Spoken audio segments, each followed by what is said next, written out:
জুলাই কেবল আবেগে ভাষার মাস নয়, এটি গণতন্ত্র পুনরুদ্ধারের লড়াইয়ের ডাক ছিল। মঙ্গলবার জুলাই অভ্যুত্থান স্মরণে মাসব্যাপী কর্মসূচির উদ্বোধনী অনুষ্ঠানে প্রধান উপদেষ্টা ডক্টর মোহাম্মদ ইউনূস এ মন্তব্য করেন। আবার যাতে স্বৈরাচার কখনো মাথা চাড়া না দিতে পারে, সেজন্য সবাইকে সচেতন থাকতে হবে বলে উল্লেখ করেন তিনি। মেহেদী হাসানের রিপোর্ট। সিল্কোর সিল্ক অ্যান্ড শাইন, যাতে আছে আর্গান অয়েল ও ওট প্রোটিনের গুডনেস, যা আপনার চুলকে রাখে হেলদি অ্যান্ড শাইনিং। গেল বছর জুলাই আন্দোলনে পতন হয়েছিল শেখ হাসিনার 16 বছরের স্বৈরশাসনের।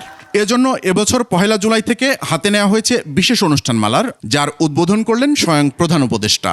জুলাই গণঅভ্যুত্থান পুনরুত্থান কর্মসূচির উদ্বোধন ঘোষণা করছি। প্রধান উপদেষ্টার কার্যালয়ে আয়োজিত এ অনুষ্ঠানে জাতীয় বিশ্ববিদ্যালয়ের 3 শিক্ষার্থীর হাতে বৃত্তির চেক তুলে দেন প্রধান উপদেষ্টা।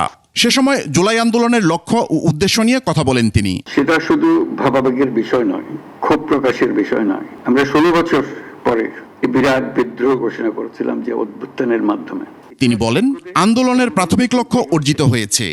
এখন নিশ্চিত করতে হবে যাতে আর কখনো এদেশে স্বৈরাচার ফিরে না আসে।